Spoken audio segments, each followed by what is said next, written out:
नमस्कार दोस्तों, जय श्री राम। स्वागत है आपका हमारी वीडियो में। आज हम कक्षा 6वीं के संस्कृत विषय के पाठ 4 जिसका नाम है अहम प्रातः उत्तिष्ठामि, मैं सुबह उठता हूँ। तो आइए पाठ प्रारंभ करते हैं। नमो नमः। नमो नमः का अर्थ होता है नमस्कार। मम नाम संदीपः। मम अर्थात मेरा नाम संदीप है।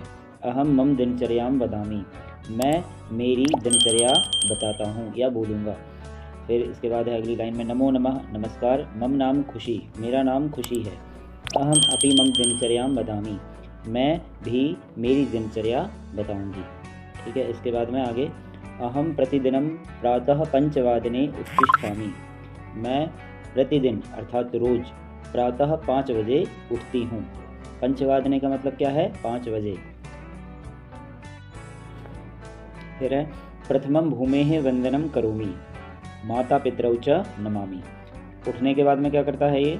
प्रथमम अर्थात पहले, भूमेः वंदनम करोमि, धरती को प्रणाम करता हूँ। फिर माता पितरौ च नमामि, माता और पिता को नमामि, प्रणाम करता हूँ। इसके बाद बच्ची बताती है कि ततः ऊषः पानम करोमि, इसके बाद मैं ऊषः पानम करोमि। ऊषः पान मतलब कहलाता है बिना मुँह धोए या बिना कुल्ला किए पानी पीना, ऊषः पान कहलाता है। और कवोष्णम जलम पिबामि अर्थात कुनकुना जल पीती हूँ। इसके बाद अहम प्रातः 5 वादने सपाद 5 वादने शौचम करोमि, तदनंतरम मुख प्रक्षालनम दंत धावनम च करोमि। फिर इसके बाद अहम सपाद 5 वादने, सपाद 5 वादने मतलब 5:15, 5 बज के 15 मिनट पर शौचम करोमि, शौच करती हूँ।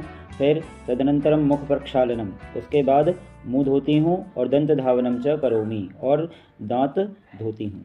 ठीक है। इसके बाद अहम सार्ध 5 वादने, मैं 5:30 बजे, 5 बज के 30 मिनट पर सूर्य नमस्कारम योगासनम च करोमि, सूर्य नमस्कार और योगासन करता हूँ।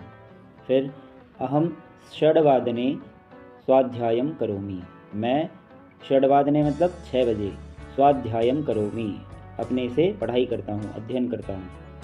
फिर इसके बाद है अहम सार्ध षट्वादने मम परिसरम स्वच्छम करोमि, मैं 6:30 बजे, 6 बज के 30 मिनट पर मम परिसरम स्वच्छम करोमि, मेरा जो परिसर है, मैं जहाँ रहता हूँ उसे स्वच्छम करोमि, सफाई करता हूँ।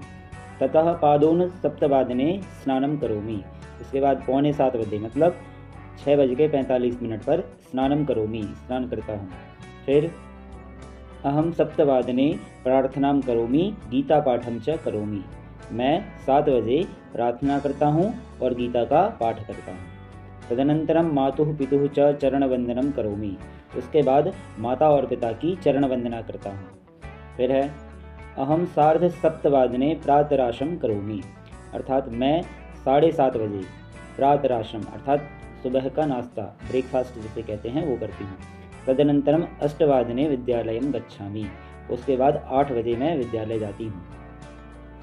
इसके बाद नीचे संख्याएं लिखी हुई हैं, जिसमें एकम मतलब 1, द्वे 2, त्रीणि 3, चत्वारि 4, पंच 5, षट् 6, सप्त 7, अष्ट 8, नव 9, 10 10, एकादश 11, द्वादश 12। इसके बाद इसमें नीचे घड़ियों के चित्र बने हैं और समय लिखा हुआ है कि कितने बजे को क्या कहते हैं।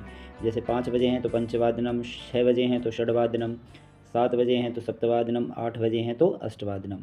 वैसे ही यदि 5 बज के 15 मिनट हुआ है तो सपाद पंचवादनम, जिसे हम 5:15 भी कहते हैं। 6:15 को सपाद षड्वादनम, और 7:15 को सपाद सप्तवादनम, 8:15 को सपाद अष्टवादनम।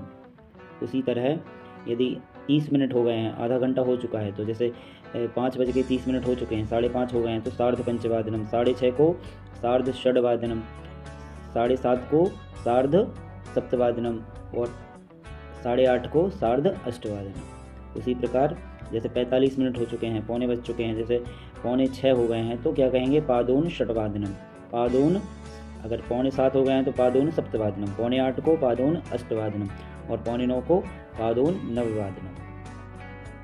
तो इसी तरह से आपको समय अच्छे से याद कर लेना है, और किस समय को क्या कहते हैं ये बहुत ज़रूरी है, याद रखना है आप सभी को। इसके बाद हम इसका अभ्यास कार्य करेंगे।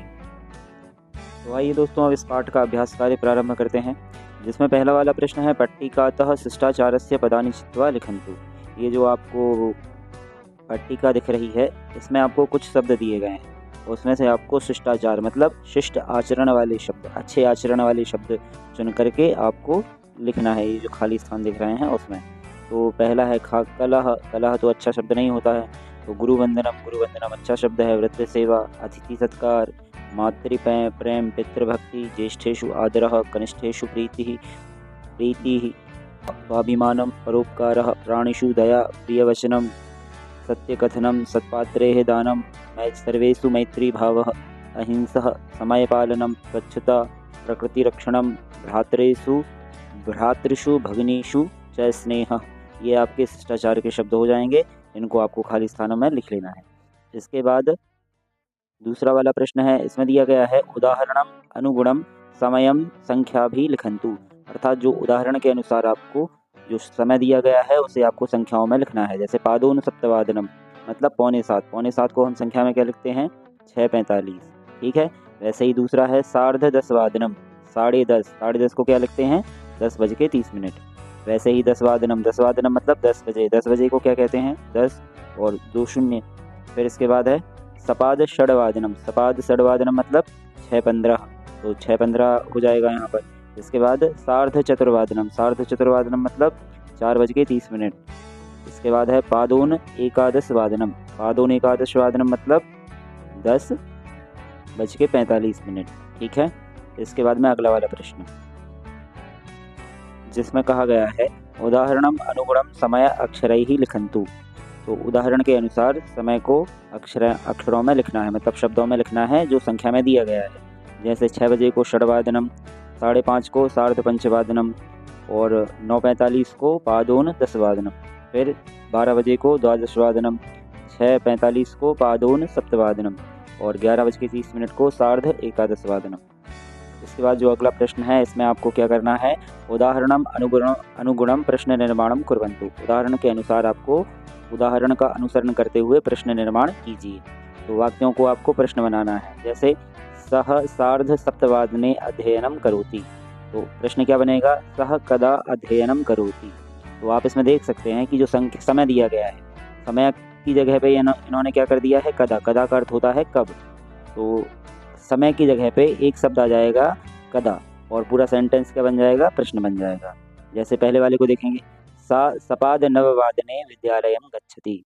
तो सा सपाद नववादने विद्यालयम गच्छति का प्रश्न क्या होगा? तो सा कदा विद्यालयम गच्छति। सपाद नववादने की जगह हमने क्या लगा दिया? कदा। तो हो जाएगा सा कदा विद्यालयम गच्छति। वैसे ही दूसरा वाला खवाला जो है, सतीसह सार्ध द्वादशवादने भोजनम करोति। तो संख्या जो समय दिया गया है इसकी जगह लिख देंगे कदा, तो हो जाएगा सतीसह कदा भोजनम करोति। फिर है अगला यानम पंचवादने आगच्छति, तो इसका क्या हो जाएगा? यानम कदा आगच्छति। वैसे ही गोपालः षड्वादने गोदोहनम करोति, तो षड्वादने की जगह क्या आ जाएगा? कदा। कदा का अर्थ क्या होता है? कब। तो गोपालः कदा गोदोहनम करोति।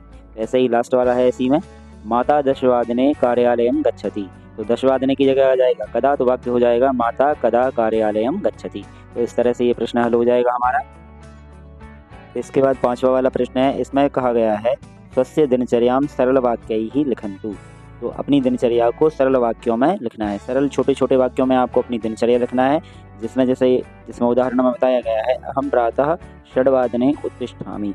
तो समय के साथ में इसने बताया है कि कितने समय ये उठता है, तो 6 बजे।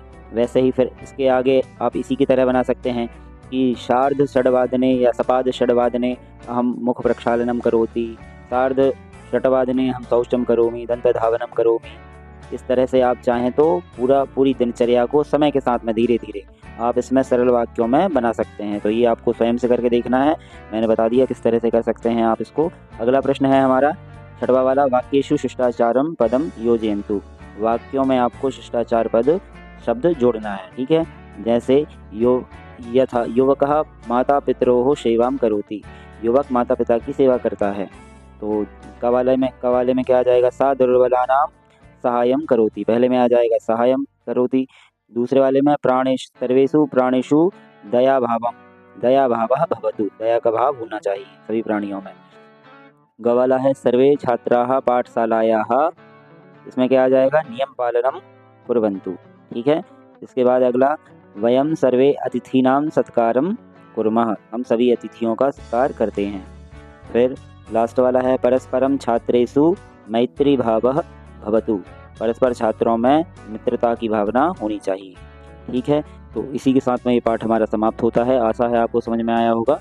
जय श्री राम, धन्यवाद।